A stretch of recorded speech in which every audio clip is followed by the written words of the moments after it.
Hello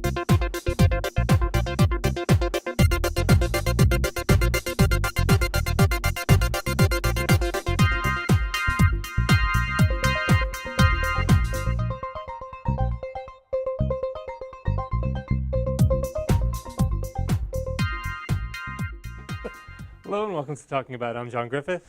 And I'm JC Alvarez. I'm looking for the camera because we're down a girl today, but she's on site, isn't she? Yeah, she's on a location. She's a little late getting back, so she'll be here in a minute. Yeah, and we're joined today by Joey Adami. Thank you for having me. Oh, please. Premier pop culture columnist of the GayReporter.com. Correct. Thanks for coming. Oh, you're welcome. It's a pleasure. Well, what we'd like to do at the beginning of the show is table talk, and we kind of like table discussions, things that are going on, on the pop culture radar. And we're so sorry to say that Kim Kardashian's wedding did not work. I know. I heard the news this morning. Oh, you heard the news this morning? Gosh. It was on the crawl. Of every channel. Every channel, right. Now, the question I have here, especially like in the last year, because it's last year that we've been fighting for marriage equality. Yes. Well, more than the last year. It's since the dawn of modern times. Since the dawn of time, but just in the last sort of year or so, we've been so busily fighting for marriage equality. And here's an example of, how the sanctity of marriage is really something to really, admire and look upon and it's And so hold on sacred. to and cherish for 72 days. For 72 days. Yes. I've had relationships that have lasted longer than that. Really? That's surprising. I think that was her longest relationship, actually. Well, I kind of like wonder if that's ever going to come up. If someone's ever going to look at her and say, or if someone's going to call to the man on that. It's sort of like, what are you doing? I don't know. I mean, Brittany overcame it.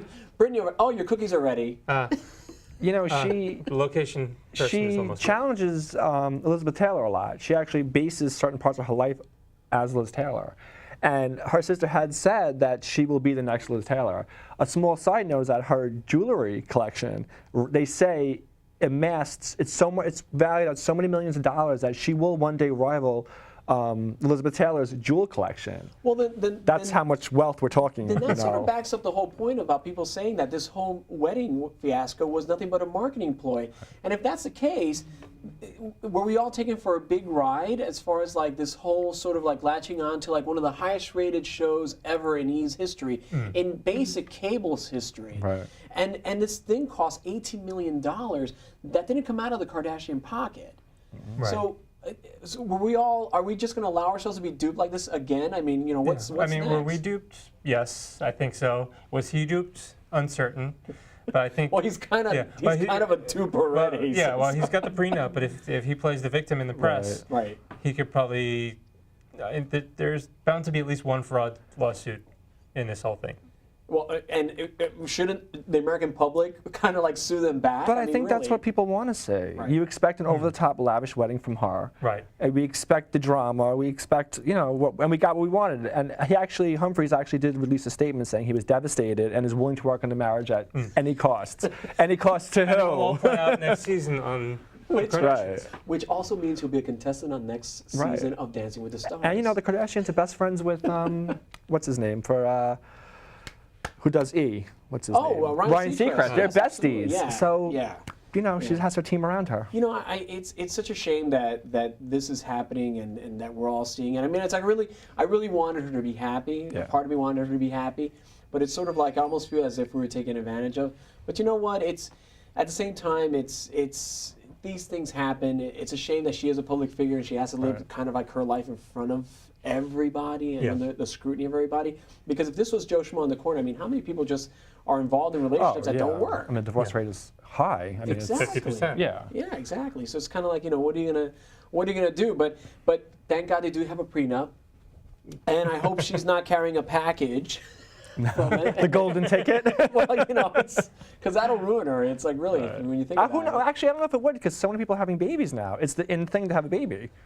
Who hasn't? Britney. Then we have Christina Aguilera. I mean, now Jessica Simpson just announced it. Dressed as a mummy for Halloween and said, "I'm going to be a mummy." So maybe she was just after a baby. I don't know. So maybe that's what Kim should do next. announce that she's going to have And we're all going to watch it, too. We're all going to watch it. We should let everyone know that the show is live so they can call in and contribute it to our conversation. Actually, our call-in number is 718-460-9802. Again, 718-460-9802. Questions, comments, say what you mean, just don't say it mean. That's always kind, especially when we talk about something that's like really kind of like controversial. Like, I don't know if you guys are aware that this Friday night on Logo, they're going to be premiering a new show called Real Sex. No, it's not called Real Sex. It's bad sex, but it discusses very real sex topics. Addictions and stuff. Addictions, sexual addictions, sexual identity. I gotta say, I saw a preview of it and I was fascinated by the show. It's excellent. Yeah, I thought it was really, really amazing. And is our intrepid reporter? Yes. Welcome, Cara. She's got to turn her mic on and mic herself up. You know, it's kind of interesting how the topic of sex comes up and Cara just pops in. Oh, hi, everybody. Oh, hi, this is Glamorous. Public television. Hi, how are you? Hi, pleasure to meet you. Same. There's Joey and Cara. And Heard so much about you. Joy Adame. I like your name. Thank you. So we're talking about bad sex. Not that you would. Well, you have a lot of it. What is this? What is there, a dartboard? Right. What's going on here? Oh, I'm sorry. No, but we're discussing how the new show that Logo has is really kind of interesting in its approach that it doesn't necessarily judge or it's not scrutinizing people's sexual practices. It helps them find a sort of like normalcy in their sex Well, I lives. like that idea. Well, it is an interesting idea in that Look, there's no wrong way to do it. that's my point exactly. You look hot. And I think she's Sorry. hitting on me. I am. I have no makeup on, you guys. That could be a segment on that show now. We can get a segment on. Sexual addiction. I always thought, or I had a kind of like a curious idea about what that meant because I really never thought that someone could be addicted to a sexual practice. Well, what's the thing that you consider about yourself that's the most compulsive? The thing that I could chocolate. Gummy bears. Gummy bears, and she nailed it. Gummy That's bears so and chocolate. vanilla. Yeah. In bed? In bed? What do I do? They're saying you're vanilla and bad. I'm not vanilla in Are bed. you casting aspersions upon the characters, my friend JC? I'm not. I'm pretty adventurous. I'm looking at you like you know. But it comes to the point where the adventurous is needed every single time. That's where the disconnect Interesting. comes. It's Yeah. where you can't do it without having to do certain things, where you can't, get off or enjoy the moment without the constant repetition. And to make that in a normal everyday life, how does that, it's a very, very deep topic. And Well, never mind the almost instant access that we have to sex, like with the internet and social networking sites and things like Grindr and those Grindr. and those websites that make sex really very Those easy. websites. I mean, I wonder sometimes, like, because I've actually heard that in the girls' world, it's very similar. There's these sort of like Yeah, I was always curious about that myself. Are there kind of like? I have no idea. I'll be perfectly frank. Hi, I'm Frank. That's my name tonight. No, I have no idea because I'm not a whore, number one. Not to say that if you sleep around, you are a whore, but anyway, I grew up Catholic. Wait a second, brief pause. I watched that movie Doubt last night for the first time, and it was like so super Catholic. I'm like, whoa, I'm glad I didn't grow up in the 60s. No, I have no idea about that because I am a taken woman, so I don't know. Are you vanilla in bed? I'm not answering that question. Yet I was forced to answer that. Well, I know how to draw boundaries with people, which clearly you need help with, which is why I'm on your side, believe it or not. Thank you very much. I agree. I think that you are on my side. Always. And something that I really think, I mean, I know we didn't table this, but I know that everyone here is going to have an opinion about it, and especially our resident female comedian. But isn't it wonderful how lately female comics are really like just getting a lot of attention? No, it's terrible. Well, when you really think about it, it's like kidding, Melissa kidding. McCarthy was winner of the Emmys, and she's the every girl, and she goes and Wait a second, let me see that. and she wins. She's a great She wins the star, Emmy yeah. and just really. Oh, I love her. Yeah. Well, it's sort of like great how finally female comics are really getting their one-uppance in entertainment. Wait, she was the one that was in. She's in Mike and Molly on Bridesmaids. Yeah. CBS. Yeah. And Bridesmaids. And in Bridesmaids, she was the best in that she movie. was the real standout. in, Look away! Look away! She did Saturday Night Live recently too. And she was amazing on Saturday Night Live and really was a standout performer. That must make you feel really, really amazing as a lady comic to know that so many people. does.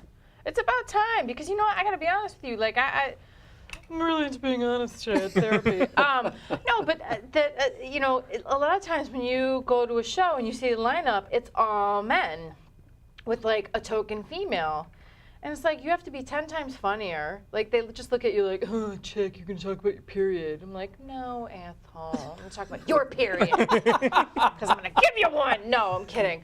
But yeah, I mean, it is pretty male dominated. So it's nice to see that people are being showcased. And she's awesome. She made me laugh out loud when I saw that movie, Bridesmaids. I think it's also kind of odd that we still go back in cycle to those places where, you know, again, women are making such an impact on pop culture as entertainers, and it's sort of like, I don't know if you know, if in the gay community we actually see it that way. It's sort of like, you know, I don't see it that way. I appreciate a comic for what they do, not just because of their gender. Yeah, that's a good point, because in the gay community, I don't really, if you're my tribe, then I support you. Right. Because it is so much Yeah. us against them. Like, I don't care if the comic is gay or lesbian, it's like, you're my people. And it's usually like gay night at the comedy club. Oh my Yeah. God. It's not ladies. Well, sometimes Yeah. you have performed in ladies shows.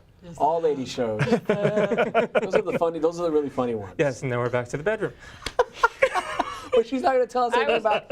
I was just going to do something disgusting, but I won't. God. Well, speaking of disgusting, I know that you. Speaking of, And again, we're 718-460-9802. Call us, make fun of JC. Please. You were certainly, when we were talking the other day about political topics, we had a recent turn of events with world events. If you want to open that, You table that. guys, viewers, I stayed up way too late. Don't do these things late at night. Wait, did you YouTube what I told you not to YouTube, or did you YouTubed it? Okay, I well, let's- YouTubed at like 1 in the morning on what was Saturday it? I'm night. curious to know now. Gaddafi videos. Yes, we have to let everyone know that, of Yeah. course, Gaddafi, who is the reigning evil presence of the universe, was caught and killed. And But that's as inescapable as what we opened the segment with. it's an What'd you open this segment with? 72 days. No! Why was that front page because we knew news? we knew you wouldn't have an opinion about that, which is why Are we you thought. kidding? Of course I have an opinion about that. These straight people are allowed to just, 72 days later, I'm done with you, Chris. And yet, like, homos that have been together for like 50, 60 years can't get married because it's a danger to society. Oh, really? Kim Kardashian's ass is a danger to society. Whatever. Not a fan. She broke that boy's heart. oh no, she didn't. How could you break Disagree that? Have you seen the completely. size of that boy? Firstly, he's out of work too. Let's remember that. That's why she dumped his ass, because he's unemployed. She said, stop spending my money, motherfucker. if he plays for a team in Minnesota or Oklahoma, she has to go. Hopefully, I mean, she would go with him. Well, but of course. he's, he got his comeuppance And on her. again, Kim Kardashian trumps Gaddafi. Oh, back to the Gaddafi. Oh, Well, I think those videos. Kardashian, Gaddafi, tomato. Jesus. We live in a society where those videos are almost, as grotesque as they are, they're almost needed because people don't believe. Same thing with Osama bin Laden. People don't believe it actually happened. Right, That it's right. doubted. So as graphic as they are, you don't want to look, but you almost want to look to prove that it really did happen. It wasn't a conspiracy or a cover-up, Right. And Well, now the thing is, they're saying that he was sodomized, and that you can see it in one of the videos. Like, they either stuck a knife or a stick up his bum. Like, and you can see in the video oh God. I mean, he was not a nice person, but I did see videos of him with his grandchildren, and I was like, oh my God, YouTube too much.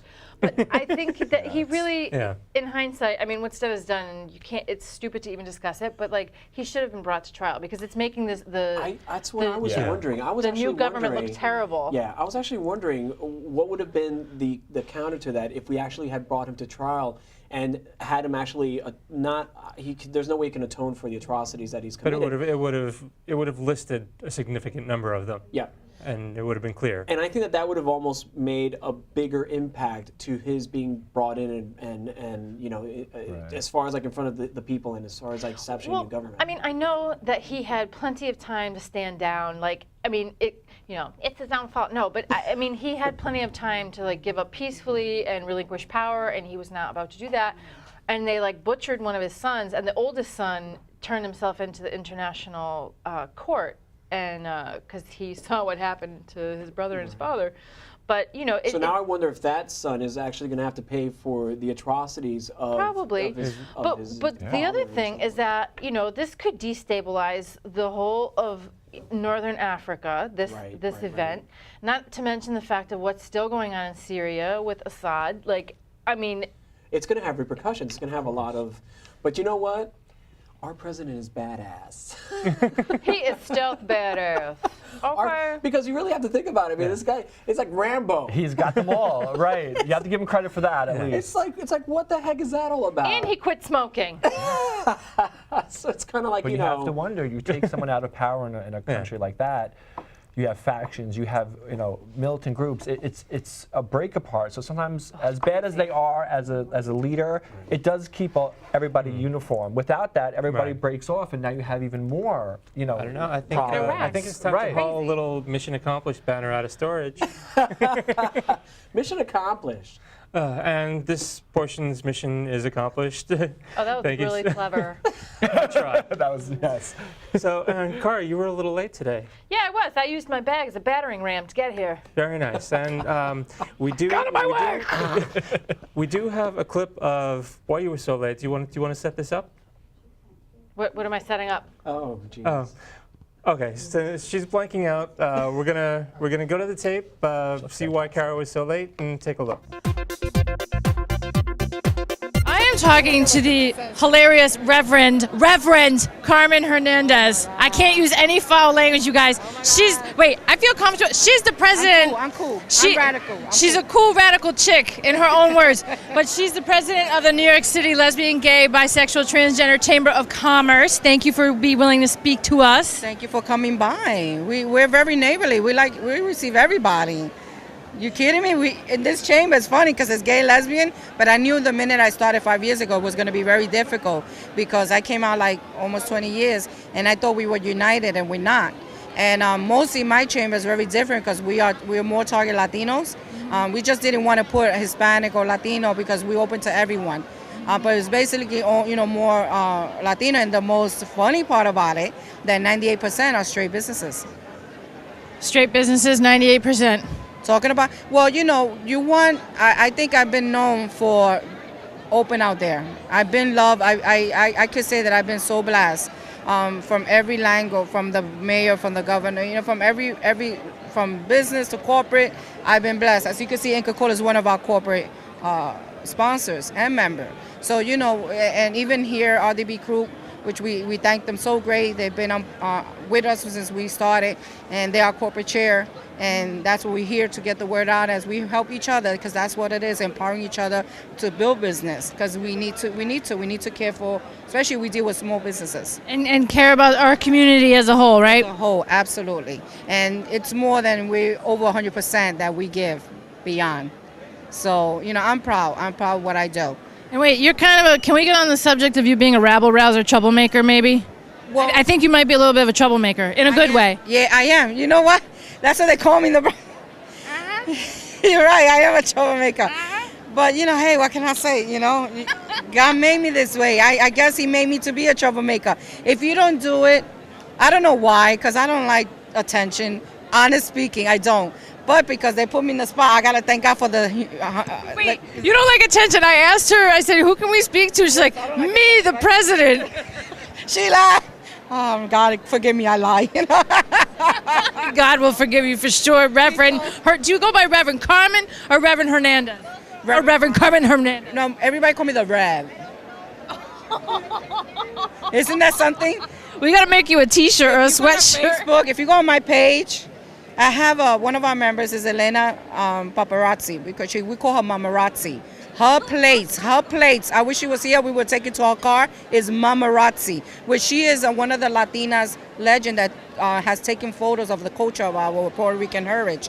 And when she goes with me travel, she's a trip. She goes, no, you're crazy, we're crazy, we can hang out. But you know, she calls me the Reb.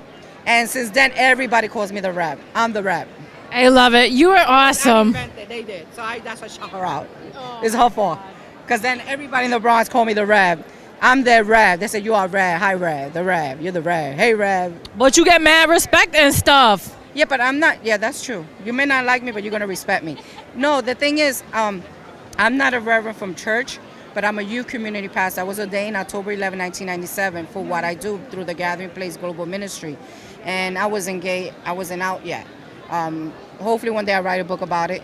And hopefully encourage a lot of women and why I do the things that I do. So when you Google me, see all the great positive stuff, because it has to be positive. Not everything is negative. And unfortunately, the people that we support in politics in the Bronx, and we have helped, not all of them, but some, has done a awful job. You know, you help them, then it's all for themselves and their parties or their families. And where's the rest of the Bronx? You know, capacity. And it's sad that the Bronx is the only LGBT and the largest LGBT community living in the Bronx hasn't come out strongly as it should. Oh, that's a shame. But Not me, the troublemaker, to give them that accountability that, you know what, you could come out, it's okay. And if you don't, how are we gonna get our respect? You know, so hopefully, whatever I feel I'm doing little contribution, there are a lot of great people that I'm blessed to be their friends, and they're doing great things. And, you know, I'm just trying to do the best, because I know what it is to live with a single mom with 9 kids. I raised my family. So, you know, it hasn't been easy for a Latina, for a lesbian, for a minister. I have all these characteristics. And you know what? And I praise God, nobody to this day has ever challenged me or stand in front of me and tell me different. that's amazing. Thank you so much for talking to us, Thank you. I almost called you Dr. Reverend. No, Reverend Carmen Hernandez. Thank you. We're gonna keep